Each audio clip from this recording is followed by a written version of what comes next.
मागी विनायक चतुर्थी ही 22 जानेवारी 2026 वार गुरुवार म्हणजे येत्याच गुरुवारी आलेली आहे।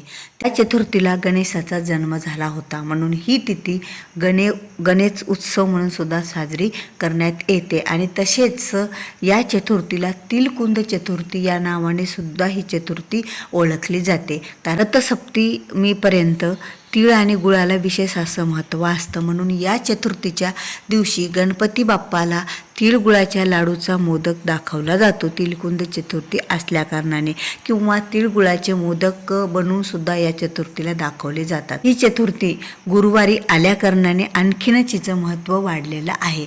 आता दर महिन्यालाच विनायक चतुर्थी येते, जशी संकष्टी चतुर्थी येते तशीच विनायक चतुर्थी येत असते। संकष्ट चतुर्थी ही पौर्णिमेच्या नंतर चौथ्या दिवशी येते आणि त्याचप्रमाणे विनायक चतुर्थी ही दर अमावस्येच्या नंतर चौथ्या दिवशी येत असते।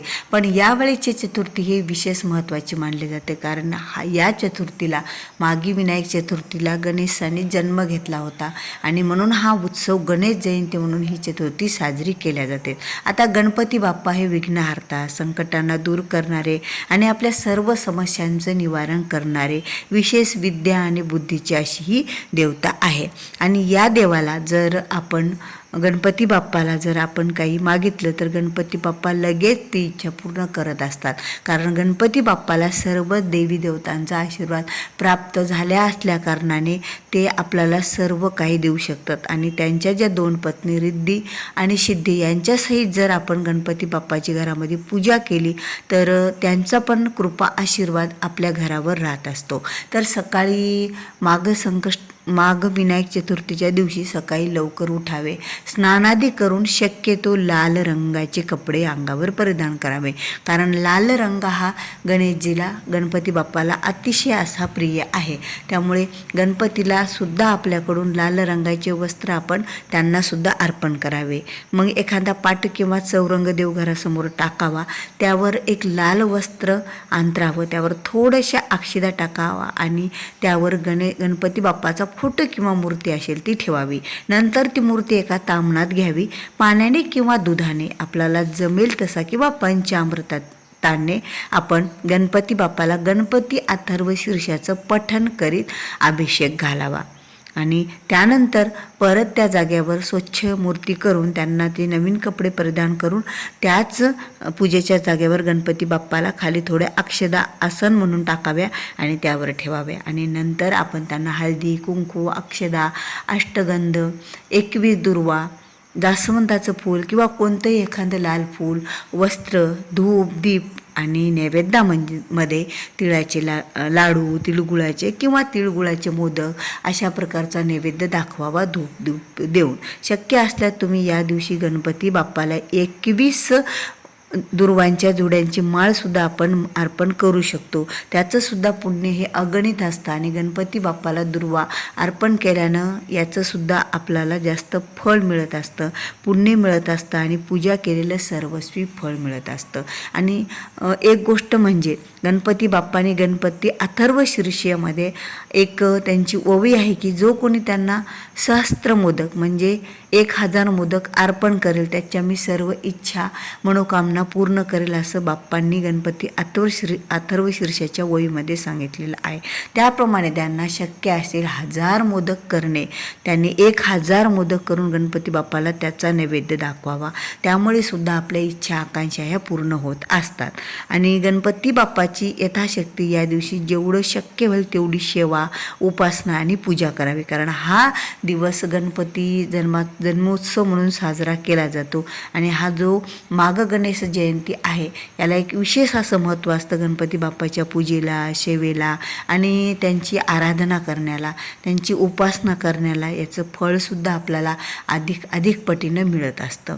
तर या दिवशी आपल्याला गणपती अथर्व शीर्ष पठणाचे 21 वेळा जर पठण केलं आपण तर याचं फळसुद्धा आपल्याला याची गणपती बाप्पाची कृपा आशीर्वादसुद्धा आपल्या पाठीशी राहतील आणि आपल्याला कुठलंही काम हे आपलं अशक्य राहणार नाही। पण या दिवशी आणखीन एक उपाय आपल्याला करायचा आहे, तो म्हणजे लग्न मुलामुलींचे जो कोणी असेल त्यांचं लग्न लवकरात लवकर जुळण्यासाठी आजकाल विवाहयोग्य मुले होऊनसुद्धा त्यांची विवाह लवकर जुळत नाहीत, जमत नाहीत, त्यांच्या मनासारखा योग्य जोडीदार मिळत नाही, यामुळे लवकर लग्न होत नाहीत. तर ह्या सर्व समस्यांचं निवारण करण्यासाठी आपल्याला हा एक उपाय या दिवशी करायचा आहे. तर बघा हा उपाय कोणता आहे, तर या उपायासाठी तुम्हाला अख्खे तांदूळ लागणार आहेत, म्हणजे न फुटलेले तांदूळ, न फुटलेले शाबीत तांदूळ आपल्याला घ्यायचे आहेत. त्या तांदळाला थोडीशी हळद आपल्याला लावायची आहे, ओली करून, म्हणजे पिवळे हळदीने पिवळे तांदूळ करायचे आहेत. मग आपल्या आजूबाजूचे निदान 5 घरं, जेवढे तुम्हाला घरं असे भेटतील की त्यांच्या घरी जाऊन तुम्ही गणपती बाप्पाच्या डोक्यावर ह्या अक्षदा टाकू शकसाल. आणि पुढच्यांनासुद्धा त्याची काही शंका येऊ नये, किंवा आम्ही आमच्या लग्न होण्यासाठी हा उपाय करत आहोत असं सांगून जरी केलं तरी काही हरकत नाही. मग तुमचे काकू, काका, म्हणजे जे कोणते तुमच्या आजूबाजूला शेजारी पाजारी मित्रमंडळ जे असेल त्यांच्या घरातल्या गणपती बाप्पावर तुम्हाला 5 गणपती बाप्पावर हे अक्षदा टाकायच्या आहेत. त्या एका अक्षदा वाटीमध्ये तयार करायच्या, पिवळ्या अक्षदा, आणि त्या घेऊन तुम्ही 5 घरं जायचं आणि 5 घरातल्या गणपती बाप्पाच्या डोक्यावर ह्या अक्षदा टाकायच्या. नंतर गणपती बाप्पाला प्रार्थना करायची की बाप्पा, जशा आम्ही अक्षदा तुमच्या डोक्यावर टाकल्या तशाच आमच्याही डोक्यावर पडू द्या आणि तुमच्या कृपा आशीर्वादानं आमचं लवकर लग्न जुळू द्या. हा उपाय तुम्हाला प्रत्येक घरी जाऊन करायचा, अक्षदा टाकायच्या आणि ही प्रार्थना 5ही गणपतीला म्हणायची आणि नंतर कोणाच्याही दुसऱ्या घरी न जाता आपल्या घरी परत यायचं. अशा प्रकारे तुम्हाला तुमच्या सुद्धा घरातल्या गणपती बाप्पाच्या डोक्यावर टाकलं तरीही चालेल. एकूण तुम्हाला 5 गणपती बाप्पाच्या डोक्यावर टाकायचं आहे, तर एवढं फक्त आपल्याला लक्षात ठेवायचं.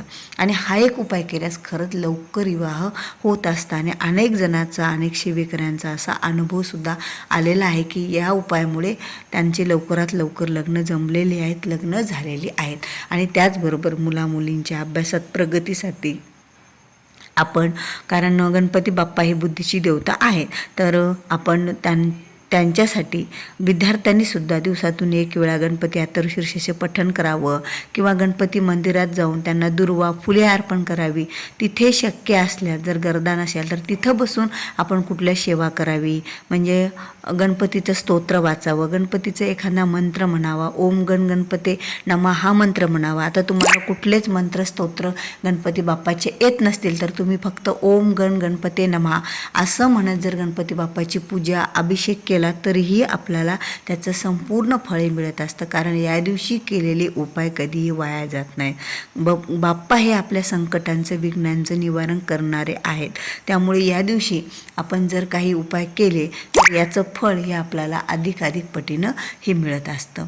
तर चला, व्हिडिओ हा खूप मोठा होत चाललेला आहे, त्यामुळे हा व्हिडिओ आपण येथेच थांबूया. तुम्हाला जर व्हिडिओ आवडला असेल तर व्हिडिओला लाईक करा, शेअर करा. तुम्ही माझ्या चॅनलवर नवीन असाल, अद्याप चॅनलला सबस्क्राईब केलेलं नसेल तर चॅनलला सबस्क्राईब करायला विसरू नका.